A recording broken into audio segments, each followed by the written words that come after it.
इस पर हम बात करेंगे इस्लामाबाद के ब्यूरो चीफ इफ्तिखार शराजी साहब से। इफ्तिखार शराजी साहब, जो हुकूमत ने अब फैसला किया कि पहले अवाम पर बोझ डाल दिया गया पेट्रोलियम मसनूआत की कीमतों का, और आइंदा वो कह रहे हैं कि हुकूमत ये खुद बर्दाश्त करेगी।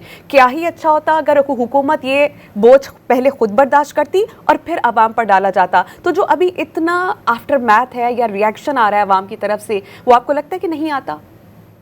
मेरा ख्याल है कि बेहतर होता कि ऑस्टेरिटी मेयर्स को पहले वर्कआउट किया जाता और उसके बाद उसकी अनाउंसमेंट आती, और अगर जिस उसको बात भी समझती है हुकूमत वक्त कि नहीं थोड़ा सा ये जो इजाफी बोझ है आवाम की तरफ भी पास ऑन करना, तो हर्ज नहीं थी।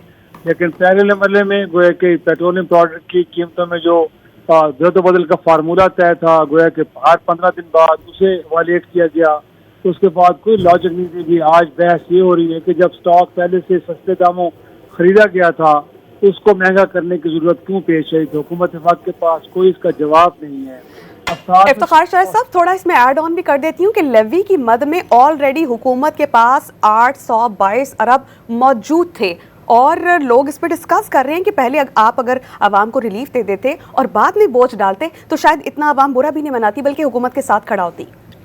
बिल्कुल, मेरे ख्याल में यही एक मुनासिब तरीका था। इस मौके पे तो लोग, क्योंकि जाहिर सी बात है पहले इन्फ्लेशन के फिगर हाई हैं, मुल्क के अंदर बेरोजगारी है, 45% से ज्यादा लोग खत गुर्बत से नीचे रह रहे हैं, और मेरे ख्याल में तो ऐसे मौके पे बजाय आप ये कि रिलीफ देने क्या और बर्डनाइज लोगों को कर रहे हैं, तो किस सूरत में मुनासिब नहीं था। और साथ में जिस वक्त ऑस्टेरिटी मेयर्स हैं, गोया कि तनख्वाहों में 2 माह सिर्फ 25%, फिर सरकारी गाड़ियों की 50% फ्यूल में कटौती की गई है।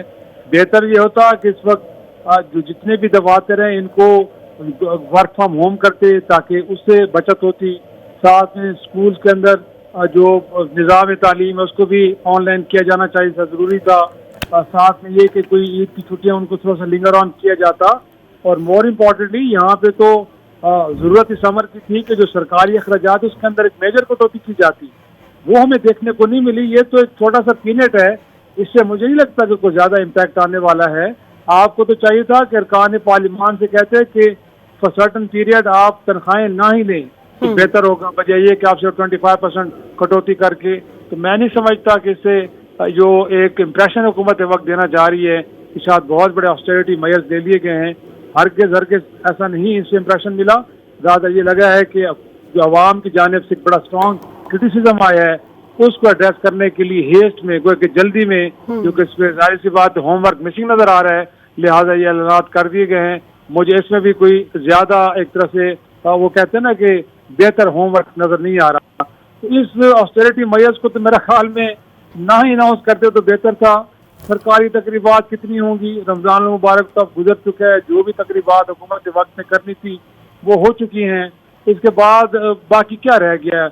या तो ये करते कि जो पार्लियामान के इजलास अगले हैं उनको ऑनलाइन करते, क्योंकि पूरे मुल्क से जब आपके अरकान पार्लियामान आते तो उनको टीएडीए मिलते हैं या टिकट्स मिलते हैं, उनके ऊपर अच्छा खासा अखराजात आते हैं।